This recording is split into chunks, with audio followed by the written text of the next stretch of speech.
Imagine a crisp autumn day in 1066. The leaves are turning shades of gold and red, and the morning mist hangs low over the fields.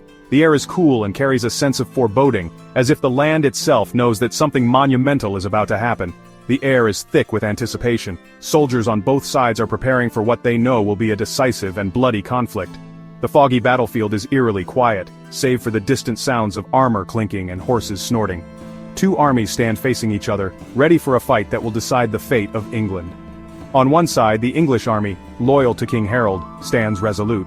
On the other, the Norman forces, led by Duke William, are determined to claim the English crown. This is the Battle of Hastings, a clash that echoes through history.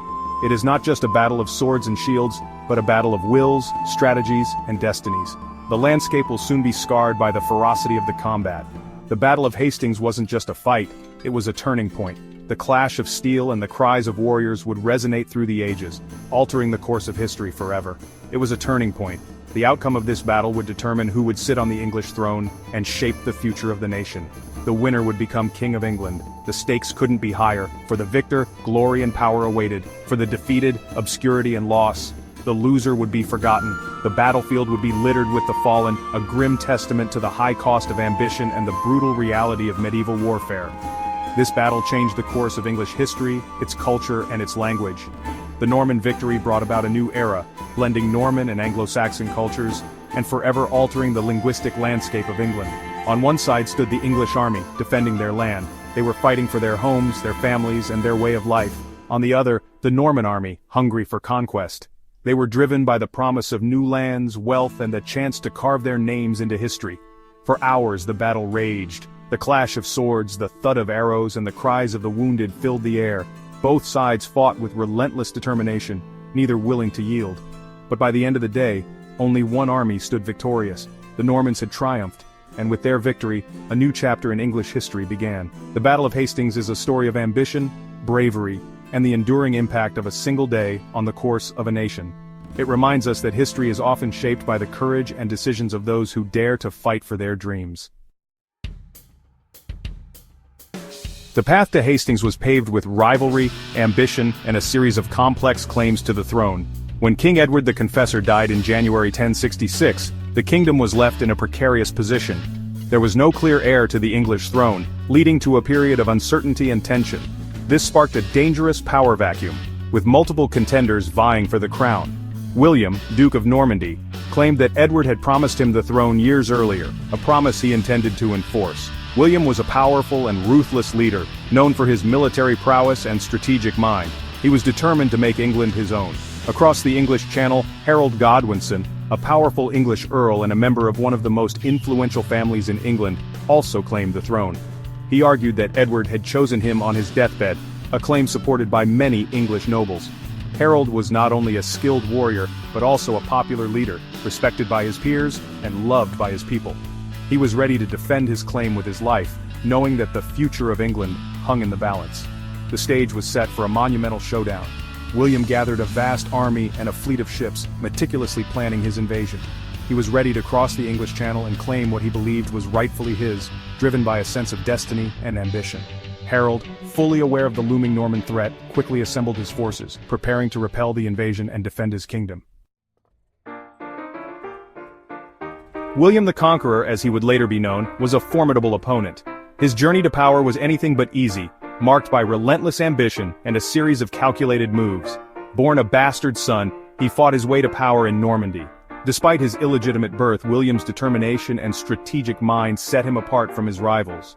He was a ruthless leader, feared for his temper and military prowess. His ability to inspire and command his troops made him a force to be reckoned with on the battlefield. William was a skilled strategist and a courageous warrior, determined to seize the English throne. His tactical acumen was evident in every battle he fought, and his leadership was unquestionable. He believed it was his by right and was willing to risk everything to obtain it. The English crown was not just a symbol of power for William, it was a testament to his life's work and ambition. Harold Godwinson was the epitome of an Anglo-Saxon king. His rise to power was supported by the Witan, the council of English nobles, who saw in him a leader capable of defending their land. Brave, strong, and a skilled warrior, he was elected king by the Witan, the council of English nobles. Harold's reputation as a warrior was well earned, and his leadership was respected by both his allies and enemies. Harold was known for his strategic thinking and his close relationship with his men. His ability to connect with his soldiers on a personal level made him a beloved leader. He was deeply loved by his people and was prepared to fight to the death to protect England from Norman invasion. Harold's commitment to his kingdom and his people was unwavering, making him a formidable opponent for William. The Battle of Hastings began with the Norman archers unleashing a storm of arrows upon the English lines. However, the English shield wall held strong, their shields interlocked, forming a formidable barrier against the Norman assault. William's cavalry charged, but the English held firm. Then, a rumor spread that William was killed. Seizing the opportunity, the English broke rank, pursuing the supposedly fleeing Normans. This was a fatal mistake. William, very much alive, rallied his forces. He had tricked the English. The Norman cavalry, seeing the English ranks broken, attacked. The English, caught out of position, were cut down.